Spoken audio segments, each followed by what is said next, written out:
com.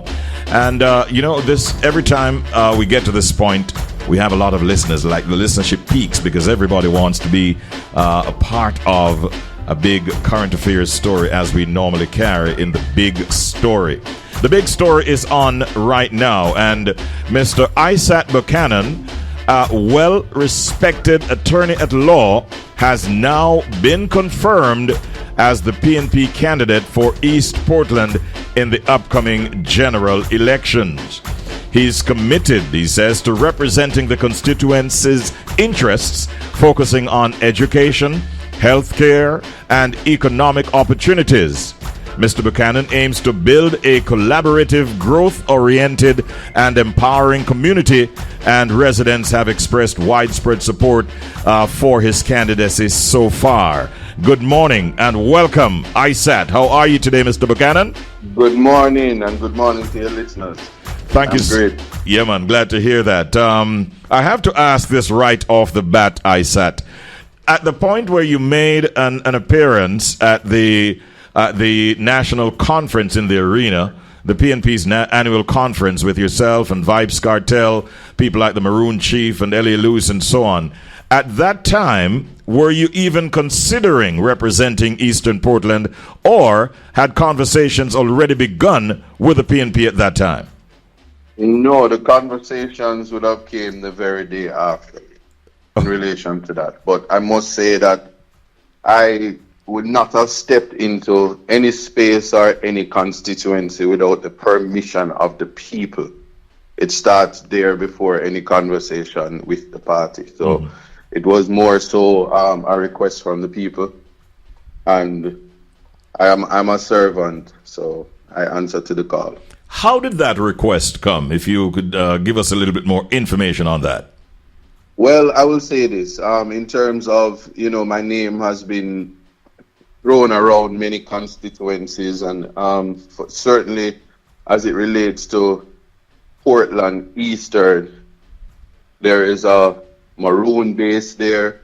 There is just a lot of love, and it's a community that takes pride in itself. The people are, I must say this, it is a PNP dense area, and they definitely have a lot of constitutional issues, access to the Blue Lagoon, access to the beaches in that area. And for that reason, my inbox has always been filled with persons saying, please come here. And it just manifested itself like that. And for me, it's always God on time, and it just, this was the process. All right. I should tell you, in case you don't know, that I am a proud Portlander. Although I'm from Western Portland, but I did attend high school at Titchfield High School, so I'm paying very, very close attention to what is going on. Very well, you can do that, and I can tell you, I'm not here to disappoint. And for the naysayers, like always, it is God on time.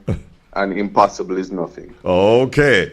So I'll be watching this one very carefully, Isat. Now, let's get into the meat of the matter. What are some of the specific initiatives that you plan to implement to improve, even, say, starting with education in East Portland?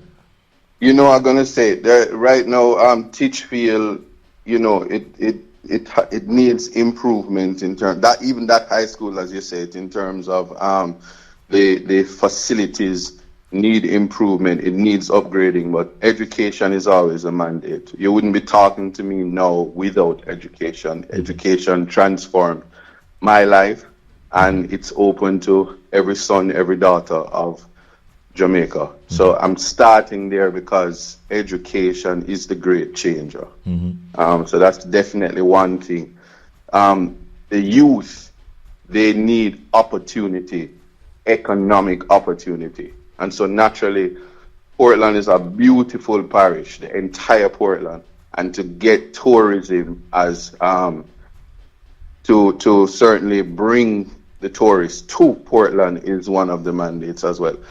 So that the residents in the parish will be able to share whatever skill, whatever business that they have, and the income will flow that way. Mm-hmm. education and business economic opportunities are going to be in focus. Have you put a package together in terms of the key areas that you want to target? For instance, is healthcare a part of your concern as well? Yeah, it is, but as you know, I'm just into the space, and it is what the people identify that will form a part of my manifesto. And I was there last night. They'll be seeing me a lot, but my ears are open. Nothing said to me will fall on deaf ears, because I know the roads are bad, all of this, but Rome wasn't built in a day, and we have to empower the people so that they can help themselves, and that's really where my focus is. It sounds to me that you intend to engage the communities and sort of to ensure that their voices are heard even in the decision-making process. Is that a part of your plan? That is it. I'm not here for the flair. I'm here to be a servant. I'm here so the people can say, these are my issues. I'm not just there for a time. So it has to be what they want. And if you stop sometimes and you say, what is it that you want versus what is it that you need? So they spend so much time that nobody listens to them, that they can't even be able to say exactly what it is. So it takes some time to say, just tell me what you want. Let us see how best we can go about solving some of the issues. A lot of the issues also it's not individual. It's a community-based thing, and we definitely can start there in terms of transforming the space. Okay. Now, a frequent guest on my program is Mr. Colin Bell, a.k.a. Shack of Fame, who recently resigned as the PNP caretaker for Eastern Portland. He was on this program up to a few days ago. Have you had conversation with him yet? Would you say that you have his blessings? I have his blessing, I have his support, I have his guidance. Okay. And it's not limited to Mr. Bell, it's all the councillors, all the managers, the caretakers in terms of in the individual spaces. And for that reason, I know that they have ideas, nothing will be abandoned. It's just to ensure that the needs of the people are met. So while the baton has been passed to me, the work that has been put in by those before me will not go unnoticed. Now, a little bit more about you, Isat. How will you use your experience, if any, in say community service and definitely in advocacy to enhance your chances in the upcoming elections? You know what I will say is I can only be me. I live a public life. I've always been in the public space. What I definitely will do is to engage the people. When it comes to advocacy, when it comes to transforming what people say and translating it, that's my strong area. That's my strong point. So definitely, I'm a voice for the people. And when it comes to definitely challenging a system to ensure that it serves the people, that's my life's work. You would have taken note of the work being put in by the current second-term member of Parliament, Ann-Marie Vaz, a lady who some even refer to as Mrs. Portland. Do you see her as a formidable opponent? And are you thinking that this is a serious, difficult challenge, or do you think your strategies will definitely be able to topple her and get the constituency to become the MP?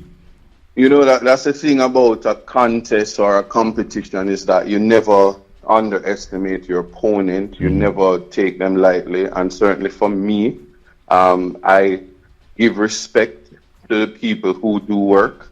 I don't undermine the work, and it is a matter for the people. What I say is, what I bring to the table is to ensure that the people experience a transformation and empowerment and betterment for their lives. And so when it comes to government, certainly when you're in government, you'll have more access to funds and I won't use the word empty promises, but certainly the promises that I make, I intend to keep, and what I can do before will be revealed in the space of time that I have. So the competition, just as I'm saying, I won't take her lightly. It's a matter for the people in terms of what my work has been, whether or not I'm to be taken lightly. And but that's, I've heard it, action, and well, I'm introducing you to Action Buchanan. all So, right. I'm leaving it at that. All right. So, ladies and gentlemen, you heard it. In Portland Eastern, it will be a contest between Action Ann and Action Buchanan. That's going to be interesting. Now, will you be leveraging your connection with the extremely popular artist Vybz Kartel in going forward in this contest over there? And is it going to be a case where Gaza City will be moved to Port Antonio, for that matter? This is an entertainment program. Richie, I will tell you this. I am the son of Big U. Yes. Entertainment is the reason why I am educated. Okay. Entertainment is what holds this country together. Respectfully, entertainment, track and field, and tourism. If you can identify something else, I will gladly concede to it. But in terms of what the entertainment industry, Vybz Kartel, all the other artists, in terms of the love they have for this country, some of them who would have not gotten the recognition or the respect, but they represent us on the world stage. What I know is there are young people in Portland that have the dreams and they have the ability and talent to be the next Vybz Kartel, to be the Buju Bantans, to be the Popcorns, to be the Valiant, to be Skilly Bang, Skeng, all of them. If I missed a name, I'm just giving examples, but you know your greatness, and there are young people there. The entertainment industry is what will be brought to Portland, and not just a one-off thing, but certainly workshops and that type of interaction to encourage, because there is a misconception about dancehall that art imitates life and life imitates art. So because context matters, we're teaching young people how to express themselves through the music without bringing that into reality. And that's something that has never been done, because dancehall has always been shunned.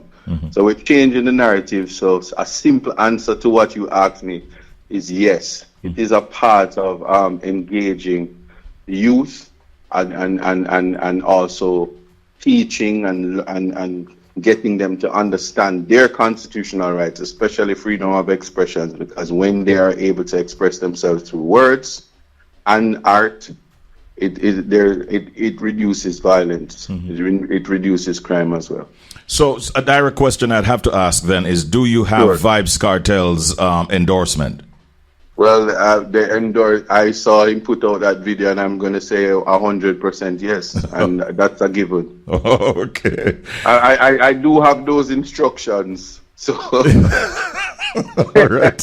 You're not committing a breach. No, I'm not committing a breach. I wear the hat as attorney as well. So yes, okay. Those are my instructions. Yes. You have to be careful with Portlanders, and what you say sometimes is interpreted a certain kind of way.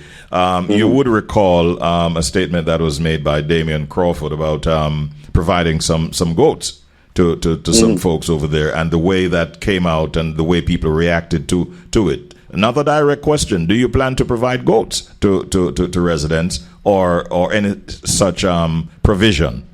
No, as I said, as I'm speaking to you right now, I am not forcing anything on the people. The people instruct me as to what their needs are.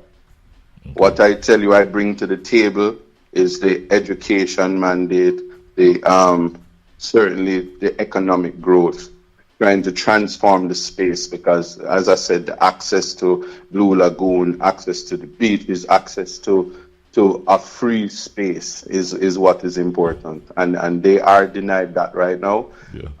In terms of what it is that they want, people want different things. I know farming is definitely important, and of course goat rearing and other animals, chicken, all of that is going to be necessary, but I'm not saying if you have that, then you don't need anything, because there are many things. People need a lot of things, and although we're a community, in the individual needs, when it comes to equity, we have to distribute according to equity, not equality. And it's a big difference, and that will become apparent eventually. All right. Sounds like you're really not ruling out goats then. But on a more serious note, Isat, it's a beautiful parish, as you know. We Portlanders feel it's the most beautiful parish in the island. It's like a diamond in the rough, and the more that political representatives can do for it, is the more those persons will be empowered. And it's begging for more economic opportunities. And we just want to wish you well. And we'll definitely be monitoring your progress in that constituency. Great talking with you. What do you want to leave with us this morning? You know, I want what I want to say more than anything is, especially for Portland Eastern, is that as you navigate the space, just know that I'm listening. So do not be afraid to approach. Do not be afraid to contact me. Every single voice is important, and that's what we're trying to get. That nobody know more than nobody, and so we communicate just like that. Isat Buchanan, we can get there. Thank you for talking with me, and all the best. Great having you. All right, God on time. Every time.